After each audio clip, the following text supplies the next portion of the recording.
The Great Pyramid of Giza took 20 years to build and required a workforce of 20,000 skilled laborers who were not slaves. Everything you've heard about whips and chains and suffering is wrong, and the real story turns out to be far more impressive than the myth. 4,500 years ago, on a limestone plateau overlooking the Nile, those 20,000 men woke before dawn to eat beef, which was a luxury most Egyptians would never taste in their entire lives. They drank beer as thick as porridge, and then hauled stones so massive that a single block could flatten a house. These workers had team names like Friends of Khufu and the Vigorous Gang, and they competed against each other in the greatest construction project humanity had ever attempted. When they finished, they had stacked 2.3 million blocks of stone into a structure so precisely aligned that modern engineers still struggle to explain how they pulled it off.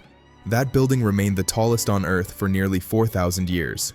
The world that built the Great Pyramid was not primitive. Egypt in 2500 BCE operated as a unified, wealthy, and supremely organized civilization running at full capacity. Annual Nile floods deposited rich black soil across the delta, producing grain surpluses that fed millions of people. A sophisticated bureaucracy tracked every bushel of wheat, every head of cattle, and every worker in the kingdom, with scribes recording everything in meticulous detail. Pharaoh Khufu sat at the apex of this system as more than a king. He was considered a living god, the son of Ra, destined to join the sun on its eternal journey through the heavens. Guaranteeing that journey required something unprecedented, and that's when the planning for a resurrection machine began. The pyramid functioned as cosmic technology rather than a simple tomb. Its shape, a perfect geometric form rising to a gilded point, represented the primordial mound from which the creator god emerged at the dawn of time. The capstone would catch the first rays of sunrise and connect Earth to heaven. Inside, carefully angled shafts pointed toward specific stars to guide the pharaoh's soul to its eternal destination among the imperishable stars that never set. Building such a machine meant solving problems no civilization had ever faced before. Here is what the Egyptians attempted to do. They planned to stack 2.3 million stone blocks, averaging 2.5 tons each, into a structure covering 13 acres and rising 481 feet into the sky. They would accomplish this with copper tools, wooden sledges, and human muscle. The base would remain level to within 2.1 centimeters across its entire span and aligned to true north within a 15th of a degree. The timeline was 20 years. Working out the math reveals something staggering. Meeting that deadline required placing roughly 180 blocks every hour during 10-hour workdays, which comes out to 1 block every 20 seconds. That pace continued year after year for 2 full decades. The answer to how they managed this begins with water. Geomorphologist Emin Gonim mapped a long-vanished branch of the Nile in 2022 that once flowed within a few hundred feet of the pyramid site. That waterway stretched a quarter-mile wide and served as ancient Egypt's highway. And then, in 2013, archaeologists discovered documents that proved exactly how the Egyptians used it. The Merer Papyri are the oldest surviving papyrus documents ever found in Egypt. A middle-ranking inspector named Merer wrote them, and they read like ancient spreadsheets tracking the movement of stone from quarry to construction site. His crew made 2 to 3 round trips every 10 days and delivered approximately 200 limestone blocks per month by boat. Core stones came from quarries just 400 meters south of the pyramid. Workers hammered grooves into bedrock, inserted dry wooden wedges, and then soaked them with water until the expansion cracked stone free along predictable lines. The fine white casing stones that made the pyramid shine like a mirror traveled 10 kilometers across the Nile from Tura. Granite beams in the king's chamber weighed up to 70 tons each and came from Aswan, which sat 500 miles away. Once blocks reached the harbor, the real challenge started. A 2014 University of Amsterdam study confirmed what ancient wall paintings had depicted for centuries. Wetting sand to about 5% water content cuts friction in half, which allowed teams to slide multi-ton blocks on wooden sledges with startling efficiency. That technique moves stones to the pyramid's base. Getting them up to the top is where the arguments begin. No single ramp theory has achieved consensus among Egyptologists, and the reason is straightforward. Every obvious solution creates new problems. A straight external ramp rising to the pyramid's full height would require 3 times more material than the pyramid itself and stretch over a mile into the desert. Building and then removing such a ramp creates logistics that boggle the mind. A spiral ramp wrapping around the exterior solves the volume problem but makes surveying precise angles impossible when scaffolding covers the entire building. French architect Jean-Pierre Houdin proposed the most intriguing theory in 2007. His internal ramp concept suggests that an external ramp built the first 30% 90% of the pyramid, after which workers switched to an internal spiral ramp hidden within the walls themselves. A 1986 survey using microgravimetry revealed spiral patterns inside the pyramid's mass, and thermal imaging has detected temperature anomalies suggesting internal passageways. A visible notch at the northeast corner matches Houdin's predicted turning points exactly. Critics call the theory far-fetched, while supporters call it elegant. Nobody has proven it either way. The truth was probably messy. A 2018 discovery at Hatnub Quarry found a 4,500-year-old ramp system with post holes for hauling stones up 20% grades using ropes and counterweights. The Egyptians clearly developed multiple solutions and likely used whatever worked, adapting ramps, levers, and counterweights as they climbed higher. An American tourist horse stumbled over a mud brick wall south of the Sphinx in April 1990, and that accident led archaeologist Zahi Hawass to one of the most important discoveries in Giza's history. He had found the workers' cemetery. The graves contradicted centuries of myth. Workers had been buried beside the king's pyramid on sacred ground that would never be offered to slaves. Their tombs contained offerings for the afterlife, including bread, beer, and pottery. Some had miniature versions of elite tomb structures with hieroglyphic inscriptions identifying names and titles. These were people who expected to spend eternity near the monument they helped create. Analysis of 175,000 animal bones from the workers' village revealed another surprise. 4,000 pounds of meat went to the laborers daily, including cattle, sheep, goats, pork, and fish. Maintaining that diet required herds totaling over 21,000 cattle and 54,000 sheep grazing across 465 square miles. The state fed its workforce better than most Egyptians ever ate.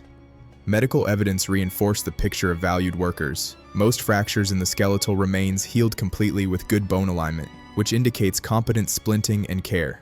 2 workers survived leg amputations, and one of them lived roughly 20 years afterward. Evidence of skull surgery and assistance with birth complications demonstrates sophisticated medical knowledge. The work remained brutal despite these benefits. Men typically died between ages 30 and 35, with spines and knees ravaged by degenerative arthritis. But the state invested in their recovery, treated their injuries, and remembered them after death. Workers organized into crews with names they painted proudly on the stones they laid. Friends of Khufu competed against drunkards of Menkaure and the vigorous gang in what looked like ancient team rivalries. These were not marks of slavery, but team identifiers showing competitive spirit. The corvée system conscripted farmers during the Nile's annual flood, when agricultural work became impossible anyway. Workers served 3 to 4 month rotating shifts and then returned home. A permanent core of 4,000 to 5,000 skilled craftsmen, including masons, surveyors, and architects, worked year-round, while seasonal laborers swelled the numbers during peak construction.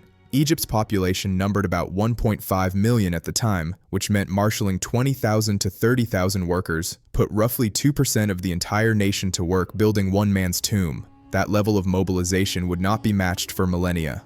The Great Pyramid's base spans 13 acres and remains level to within 2.1 centimeters. Casing stone joints average half a millimeter wide, which means you could not slide a piece of paper between them. The entire structure aligns to true north within 3 minutes and 54 seconds of arc. The Egyptians achieved this without GPS, without lasers, and without even iron tools. Water channels filled to the brim create perfect level lines across any distance, and the builders use this technique extensively. Researcher Glenn Dash demonstrated that tracking shadows cast by a vertical rod on the fall equinox produces a nearly perfect east-west line. Astronomer Kate Spence showed that 2 circumpolar stars aligned exactly with true north around 2467 BCE, and construction errors in earlier and later pyramids correlate precisely with those stars' deviation from true north over time. The royal cubit measured 52.4 centimeters and came standardized on measuring rods distributed across the workforce.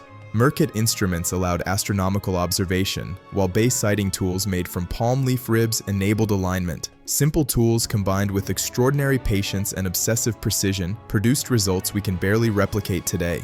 An international team announced a massive void above the Grand Gallery in November 2017, publishing their findings in Nature. The void stretches at least 100 feet long, and researchers detected it using muon tomography that tracks cosmic ray particles passing through stone. That discovery marked the first major internal find since the 19th century. Researchers used an endoscope in 2023 to peer into a previously unknown 9-meter corridor behind the pyramid's north face. Human eyes had not seen inside this space for 4,500 years. The purpose of these voids remains unknown. They might relate to construction techniques, structural support, or undiscovered chambers. Zahi Hawass has suggested one corridor might lead to something significant, possibly even Khufu's true burial chamber. Investigation continues. The pyramidion, or capstone, has been missing since antiquity. Visitors have described the pyramid's flat top for thousands of years, and no records prove a capstone ever existed. Examples from other pyramids suggest it would have been gilded and blazing gold in the morning sun. If such a capstone existed, thieves likely stole it for the precious metal long ago. The belief that aliens built the pyramids is not merely wrong. It carries racist implications that deserve examination. Egyptologist Sarah Parcak has noted that claims of extraterrestrial construction cluster suspiciously around monuments built by African, Asian, and indigenous American civilizations. Greek and Roman structures never faced the same questioning. The original ancient astronaut theorist Erich von Däniken wrote explicitly racist passages questioning whether the black race was a failure. Evidence against alien involvement overwhelms any speculation. Clear evolution from simple mastaba tombs through step pyramids to true pyramids shows technical progression. Worker graffiti bearing Egyptian names covers interior stones. The Merer Papyri document logistics in detail. An entire workers' village yielded human remains, tools, and food waste. Quarry marks show extraction techniques while copper tools and construction ramps appear at multiple sites. The Egyptians built the pyramids without outside help. The slave myth originates from Judeo-Christian tradition and Hollywood rather than archaeology. Israelites did not arrive in Egypt until long after pyramid construction ended. Workers buried in sacred ground receive medical care and premium diets while competing in named teams, and none of these characteristics align with slavery. The Merer Papyri's detailed payment records prove builders received compensation for their labor. Denying Egyptian achievement does not make the pyramids more impressive, it only makes us more ignorant. Pyramids grew smaller after Khufu's reign. His son Khafre's pyramid appears taller only because it sits on higher ground, and his grandson Menkaura's pyramid shrank significantly in size. Later dynasties compensated for reduced scale by inscribing elaborate magical texts on interior walls. Multiple factors drove this decline. Economic exhaustion from maintaining mortuary cults drained resources. Political fragmentation gave regional governors increasing independence. And then around 2200 BCE, a catastrophic megadrought struck the Mediterranean world and dropped Nile flow to historic lows. The Old Kingdom collapsed, and pyramid construction ceased for 2 centuries. The Great Pyramid endured through all of it. Lincoln Cathedral's spire finally surpassed its height in 1311 CE, ending 3,800 years of dominance as Earth's tallest structure. The pyramid contains more stone than all medieval European cathedrals combined. Standing at the base of the Great Pyramid today means standing where Merer's crews once hauled limestone from the harbor. The vigorous gang competed against friends of Khufu on this ground. Doctors set broken bones here while bakers produced bread by the thousands. 20,000 people worked together on a project so audacious it still seems impossible. They built it with copper and wood and water and will. They built it because they believed their king would become a god. They built it because they believed it mattered. 4,500 years later, archaeologists are still finding rooms they sealed. Experts still argue about ramps they dismantled. Engineers still marvel at precision we can barely replicate. The Great Pyramid was not built by gods or aliens, people built it, and that reality makes the achievement miraculous.